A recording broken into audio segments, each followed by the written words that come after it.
આપણા દેશમાં નદીઓને માતાની ઉપમા આપવામાં આવી છે અને તેની પૂજા પણ કરવામાં આવે છે, પરંતુ ગુજરાતમાં એક નદી એવી છે જે ઇતિહાસમાં શ્રાપિત અને ભયાનક ઘટનાની સાક્ષી રહી છે। આપણે વાત કરી રહ્યા છીએ સુરેન્દ્રનગર પંથકની ભોગાવો નદીની, જેને સૂકી નદી તરીકે પણ ઓળખવામાં આવે છે।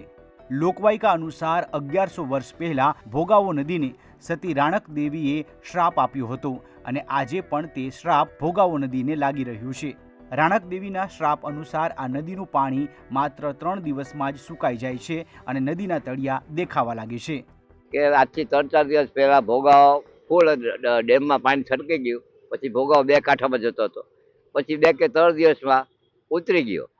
અત્યારે પાણી ઓછું થઈ ગયું, કારણ કે રાણક દેવીનો શ્રાપ છે। 1100 વર્ષ પહેલાના એક ઇતિહાસમાં રાણક દેવી શ્રાપ આપેલો એ હજી ચાલુ છે, એટલે ભોગાવામાં પાણી રહેતું નથી, હકીકત છે, એમાં કોઈનો વાંક રહેતો નથી। પણ ભોગાવો સાફ કરવાની જરૂર છે, લીલી જમાઈ ગઈ છે। આ નગરપાલિકામાં અવારનવાર 10 વખત રજૂઆત કરી છે, પણ એમાં ધ્યાન આપતા નથી। કેમ ધ્યાન આપતા નથી ભગવાન જાણે, પણ હવે નગરપાલિકાવાળા જાગે તો સારું છે, કારણ કે મહાનગરપાલિકાથી આપણી સમસ્યા વધી ગઈ છે, ઘટતી નથી। આના કરતાં નગરપાલિકા સારી હતી એવું અમારું માનવું છે સિનેટરી ગ્રુપનું। તો વહેલી તકે આ સમસ્યાનો નિવેડો લાવવી જરૂરી છે। લોકવાયકા અનુસાર પાટણના રાજા સિદ્ધરાજ જયસિંહે જૂનાગઢ ઉપર આક્રમણ કરીને રાખેંગારની હત્યા કરી હતી અને તેમના 2 નિર્દોષ પુત્રને પણ મોતને ઘાટ ઉતાર્યા હતા અને રાણક દેવીને જબરદસ્તીથી પોતાની પટરાણી બનાવવા માટે તેઓ પાટણ તરફ લઈ જઈ રહ્યા હતા।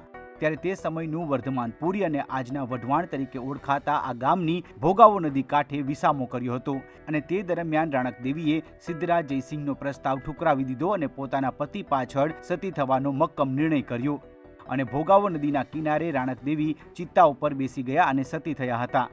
ત્યારે તે સમયે ભોગાવો નદી ખડખડ વહી રહી હતી। કદાચ રાણક દેવીને પોતાની આ દુઃખદ થવાની ઘડીમાં નદીનું આ સ્વરૂપ વ્યથિત કરી ગયું અને રાણક દેવી ક્રોધિત થઈને નદીને શ્રાપ આપતા કહ્યું હતું કે આ નદીમાં કોઈ દિવસ પાણી નહીં રહે। 1100 વર્ષ પછી પણ ભોગાવો નદી આ શ્રાપને આધીન રહી છે। ભોગાવો નદીમાં ગમે તેટલું પાણી છોડવામાં આવે, માત્ર 3 દિવસમાં જ પાણી સુકાઈ જાય છે અને નદીના તળિયા દેખાવા લાગે છે। 15 થી 20 ફૂટ પાણી હતું, 2 દિવસ રહ્યું માત્ર, અને 2 દિવસમાં પાણી ખાલી થઈ ગયું। અને ઐતિહાસિક એવું કહે છે કે 1100 વર્ષ જૂના પહેલા સિદ્ધરાજસિંહ પહેલા વખતમાં રાણીબાઈ દેવીએ શ્રાપ આપેલો એવું ઇતિહાસમાં એવું કહે છે અને એના કારણે પાણી આ રહેતું નથી શ્રાપના કારણે। પણ આ ભોગાવમાં પાણી અને ગંદકી પણ બહુ છે, જે આખા ગુજરાત રાજ્યમાં દૂષિત ભોગાવમાં આપણો સુરેન્દ્રનગરનો નંબર આવ્યો છે। એટલે એ પણ મહાનગરપાલિકાએ સાફ સફાઈને ધ્યાન દોરવું જોઈએ અને સાફ સફાઈ ના હોવાના કારણે આ દૂષિત પાણી પીવામાં પણ આવે છે અને એનો નિકાલ કાયમી ધોરણે થવો જોઈએ। સુરેન્દ્રનગર પંથકના નાગરિકોનું કહેવું છે કે નદીમાં કોઈ દિવસ પાણી નહીં રહે તેવો ઇતિહાસમાં શ્રાપ તો આપવામાં આવ્યો હતો, પરંતુ ભોગાવો નદીમાં ડેમોનું પાણી આવે ત્યારે તેમાં કોઈ સંગ્રહની વ્યવસ્થા ન હોવાને કારણે પણ આ પાણી ભાલ પંથક અને નળકાંઠાના ગામો તરફ આગળ વધે છે। લીંબડી અને વઢવાણ તાલુકાના ગામો આ પાણીથી સૌથી વધુ પ્રભાવિત બને છે। ત્યારે થોડા અંતરે જો સરકાર અને તંત્ર દ્વારા ચેકડેમો ઊભા કરવામાં આવે તો પાણીને રોકી શકાય અને આ પાણીનો ઉપયોગ ખેડૂતો સિંચાઈ માટે અને પીવાના પાણી માટે પણ કરી શકાય। સુરેન્દ્રનગર શહેરની અંદર જે વર્ષો જૂનો ભોગાવો નદી, જે પવિત્ર નદી તરીકે ઓળખાતી, અત્યારે તો ગંદકીનું સામ્રાજ્ય છે। તો અમારી એક વિનંતી છે તંત્રને, રાજકીય આગેવાનોને, કે દર ચોમાસા દરમિયાન જે વરસાદી પાણી આવે છે એ વરસાદી પાણીમાં ડેમનું ઓવરફ્લો અને સુરેન્દ્રનગર શહેરનું મેક્સિમમ પાણી જે ભોગાવ દરમિયાન ત્યાંથી બહાર ભાલના પ્રદેશમાં પાણી વહી જાય છે।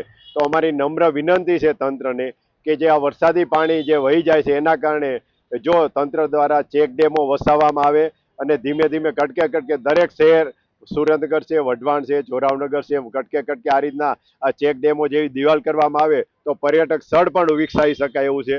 તો અહીંયા અત્યારે જે વર્ષોથી જે પાણી વહી જાય છે ચોમાસા દરમિયાન, એ ચોમાસા પાણી વહી ન જાય અને ખેડૂતોને આમ પબ્લિકને એનો ઉપયોગી થાય, એની અમારે એક નમ્ર વિનંતી છે। ભોગાવો નદીના તળિયા દેખાવા લાગતા એવું માનવામાં આવે છે કે 1100 વર્ષ જૂનો શ્રાપ આજે પણ આ નદીને લાગી રહ્યો છે, પરંતુ તંત્ર અને સરકાર જો પ્રયત્ન કરે તો કદાચ ભોગાવો નદીમાં જળ સંગ્રહ પણ થઈ શકે। સુરેન્દ્રનગરની ભોગાવો નદી એક ઐતિહાસિક નદી તરીકે સમગ્ર વિશ્વમાં પ્રસિદ્ધ છે। ત્યારે ભોગાવો નદી કાંઠે અનેક ધર્મસ્થાનો આવેલા છે, તીર્થ સ્થાનો પણ આવેલા છે। ત્યારે આ ભોગાવો નદી છે તેની 1100 વર્ષ જૂની પરંપરા આજે પણ યથાવત છે। જે સમયે રાણક દેવી વઢવાણ આવ્યા તે દરમિયાન આ ભોગાવો નદી કાંઠે બેઠા હતા તે દરમિયાન રાખેંગારની હત્યા છે તે સિદ્ધરાજ જયશ્રી દ્વારા કરવામાં આવી હતી, જેને લઈને તે સમયે ખડખડ આ ભોગાવો નદી વહેતી હતી. તે દરમિયાન રાણક દેવી દ્વારા ભોગાવો નદીમાં પાણી ન રહે તે માટેનો શ્રાપ આપવામાં આવ્યો હતો. આ શ્રાપ છે તે 1100 વર્ષ પછી પણ આજે લાગી રહ્યો છે અને યથાવત રહેવા પામ્યો છે. આ વાત વિસ્તૃતિ કરવામાં આવે તો જે સુરેન્દ્રનગરની ભોગાવો નદી છે તેમાં આજે 7 ઇંચ જેટલો વરસાદ પડ્યો ત્યારે પાણી છોડવામાં આવ્યું હતું. ખાસ કરીને જે ત્રિવેણી ઠાંગા ડેમ છે તેનું પાણી પણ ભોગાવો નદીમાં છોડાયું. ધોળીધજા ડેમ ઓવરફ્લો થયું તેનું પાણી પણ ભોગાવો નદીમાં છોડાયું અને ભોગાવો નદી છે તે 15 ફૂટની જળ સપાટી હતી પસાર થઈ રહી હતી.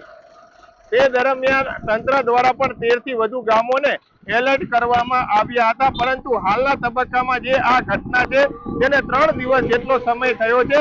ત્યારે વઢવાણ ભોગાવો નદી હોય, જોરાવનગર હોય, સુરેન્દ્રનગર હોય, ત્યારે આ ભોગાવો નદી માત્ર 3 દિવસમાં ખાલી થઈ જવા પામી છે અને તેના તળિયા દેખાઈ ગયા છે. 1100 વર્ષ જૂનો શ્રાપ છે તે આજે પણ યથાવત છે અને સૂકી નદી તરીકે ભોગાવો નદી ફરી એક વખત સાબિત થઈ છે.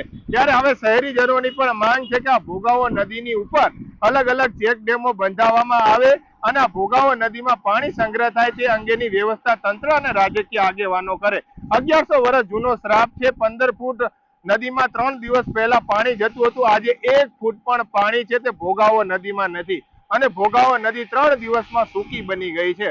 ત્યારે આ ઇતિહાસ સાથે પણ આ એક લોકવાયકા જોડાયેલી છે અને રિયલ વાસ્તવિક પરિસ્થિતિ 1100 વર્ષ પછી પણ આજે પણ યથાવત છે. ફજલ ચૌહાણ, ETV ભારત, સુરેન્દ્રનગર.